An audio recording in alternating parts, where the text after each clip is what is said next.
let's see about that. Okay, I'm going to talk about open problems and cross-compilation, especially for Haskell on ARM and iOS. So I'm Moritz, and a bit background is I work for a German software company, and we produce a mobile banking app for the German market, and that app only runs on iOS, so that's basically my day job. So why would you want to use Haskell on ARM anyway?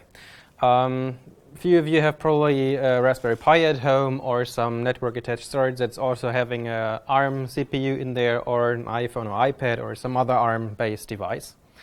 And you might want to have fun with your device and install some code there, so you might want to use Haskell, and that's where you probably want to compile for ARM. And maybe you also want to have communication, for example, with your iPhone, iPad, with the backend service, and you want to share code and have the same language on the front end and back end. So in that case, you also might want to be interested to use Haskell on ARM. And why would you want to cross-compile? Well, the Raspberry Pi, those of you who have one probably know that it's not the fastest machine. And other ARM devices are often also not the fastest machines, because that's where ARM is basically used, on low-powered devices. And if you have ARM-based devices, you might, for example, think the iPhone is one of the most restricted devices. So getting the Haskell toolchain to actually run on the iPhone is one of the things that's probably not possible unless you kind of jailbreak your phone. In that case, you're probably not able to use the latest iOS versions, which might complicate your problems. And other things like the network-attached storage I have at home runs a custom operating system based on Linux, but getting the Haskell toolchain running there is probably also not that easy. So in those cases, you probably say, okay, cross-compiling might be a good idea, especially if your main device is a lot more powerful than your target device. To understand a bit more about the cross-compilation, let's look at the GHC stages, which are built when you're building GHC. So first of all, you have a bootstrap compiler in your system, which is the one that's being... So we're talking about building GHC from source. So you have a bootstrap compiler, which is basically targeting your system it's running on. And then you're building with this stage 1. And you can decide what target stage 1 is supposed to run on. And usually you basically have here in this chart, usually what you usually build is host and target are the same always. So you're building like your stage 1 on your host for your host. And then you're using that stage 1 to build your stage 2, your final GHC compiler you're going to use.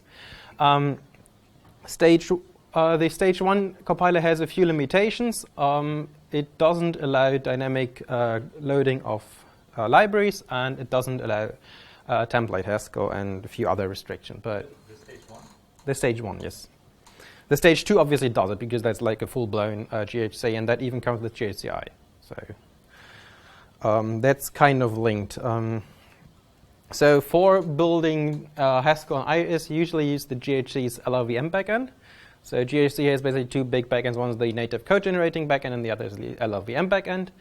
And if you're building for iOS, you basically want to have fat libraries in the end. So you want to have a i386 slice and an ARM slice, because the iOS simulator runs on your Intel machine and basically pretends to be an i386 architecture. And you want the ARM slice, in that case, when you're building for your device, that slice is used. That's what they call fat libraries. So what kind of restrictions do we have? So far, there is no ARM64 support in GHC 7.8. And you must disable dead code removal. Now, dead code removal, who knows what dead code removal is in this regard? Because that's what you end up having in Xcode to switch off if you're using Haskell for iOS. Xcode's, the linker basically strips all code that it thinks is dead. And the Haskell code that's generated coming out of LLVM ends up looking to the linker like dead code. So it's going to strip everything. Luckily, that one was fixed. And that one was fixed as well. So leaves me to have one big issue, and that's template Haskell. template Haskell is, is like an extension for GHC, so it's probably, I think, is there any other Haskell compiler that supports template Haskell? Yeah.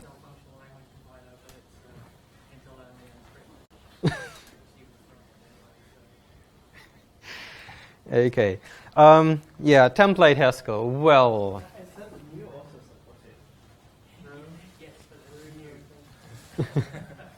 So, yeah, template Haskell.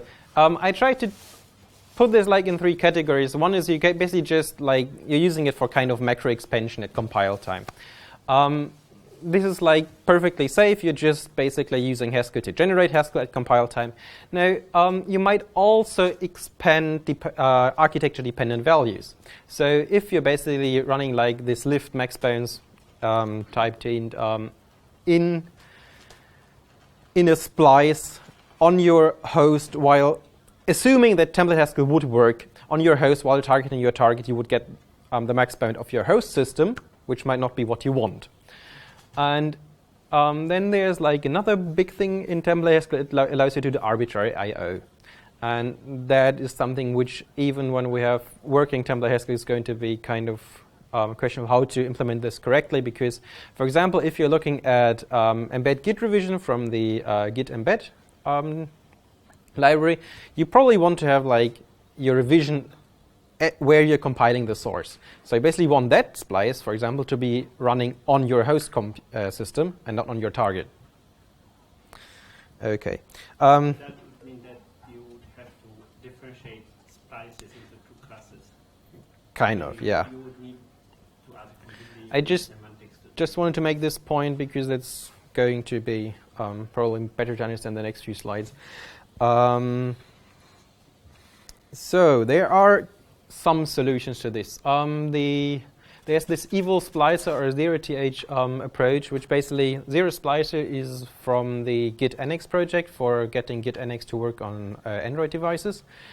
And that basically uses the dump splices parameter to GHC to basically dump the splices, compile them, and then kind of put them back in.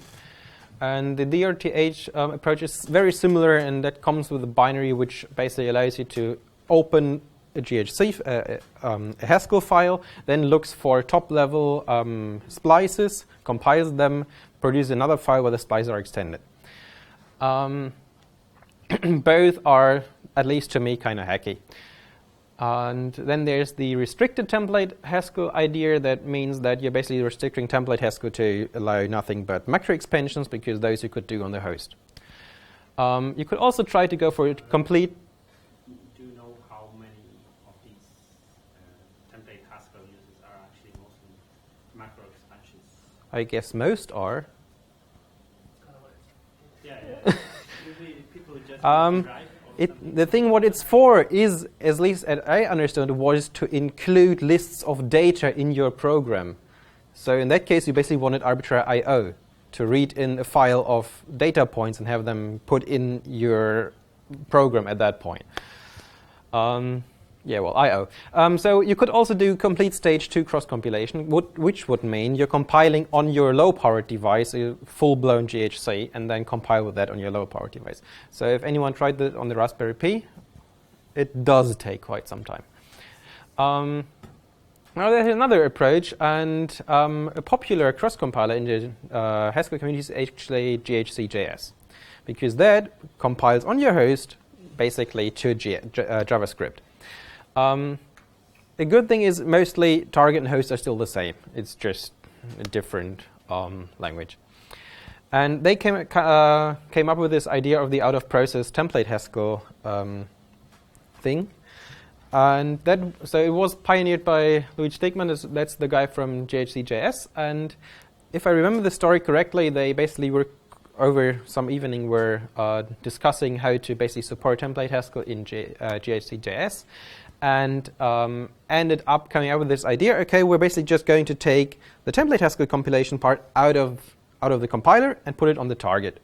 And then we're going to communicate between the compiler and the target and have the target execute the splices.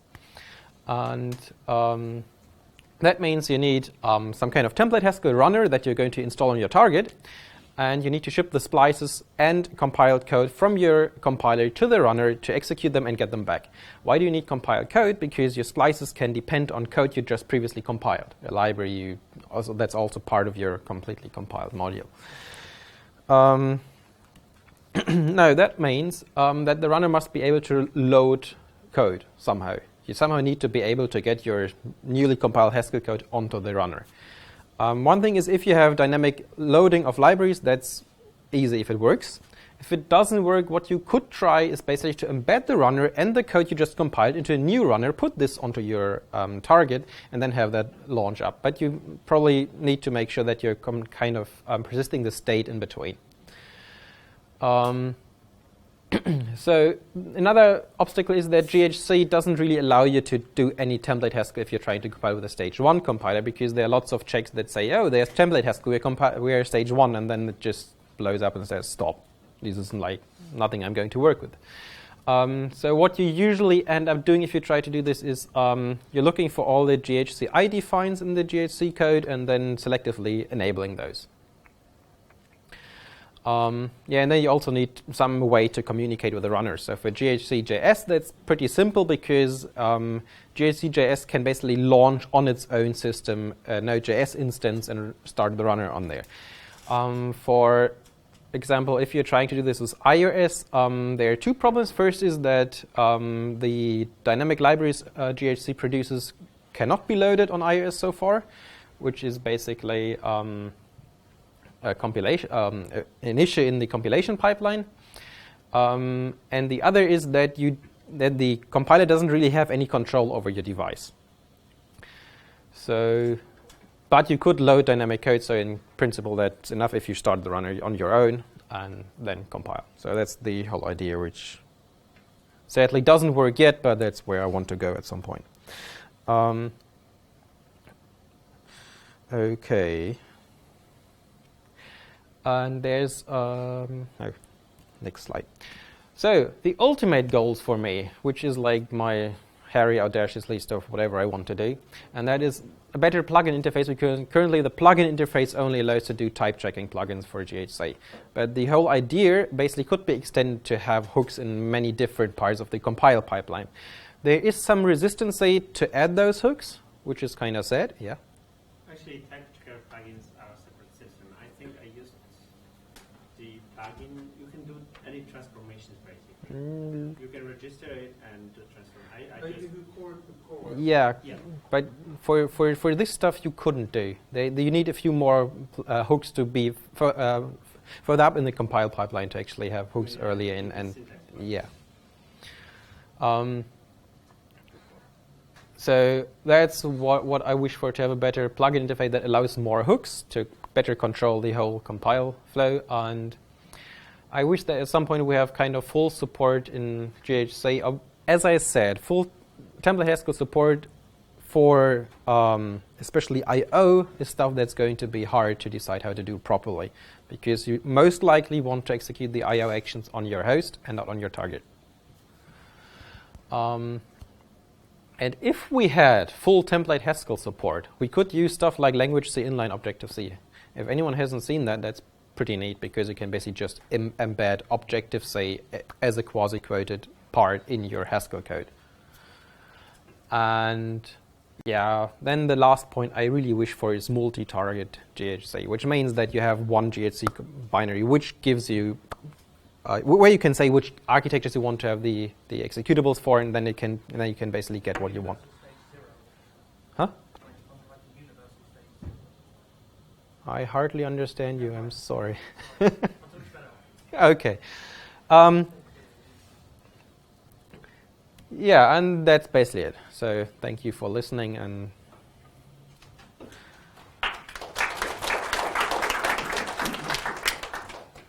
time should be okay, right? Yeah. Question. So it seems that with stage 2 compilation, you can get the full power of template Haskell. So couldn't you do like a dynamic binary emulation for ARM architecture, say on x86? Run your ARM GHC.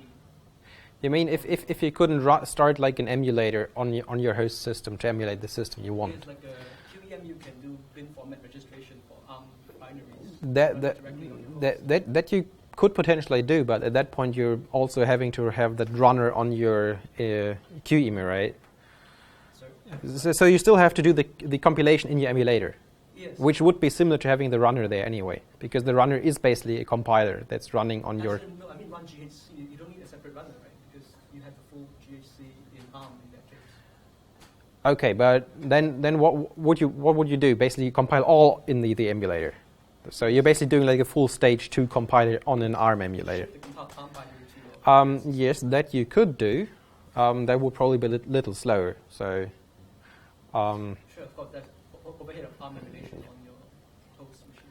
So for me, this out-of-process template Haskell is just the idea is pretty sexy for me because it means I don't need an emulator for any architecture I would want to support at any point, and one could potentially share even this with the GHC.js team. So at some point we could basically. You still need the emulator, right? And that's where you run this template Haskell. This is my emulator. Isn't that even more hassle than? So the runner I have so far is basically just it uses HTTP as like the underlying protocol to transport the stuff to the runner, and it's basically just an iOS application you start, and then you communicate over HTTP with it, which means that I'm just going to pass GHC like the IP address or the name that's going to be looked up, and then GHC knows what to do. So that, for me, isn't that much of a hassle, because while developing iOS, you always have your phone with you anyway. But as I said, that doesn't work yet, because I can't even load dynamic libraries. Okay, more questions, or should we continue the next talk and then questions afterwards? Okay.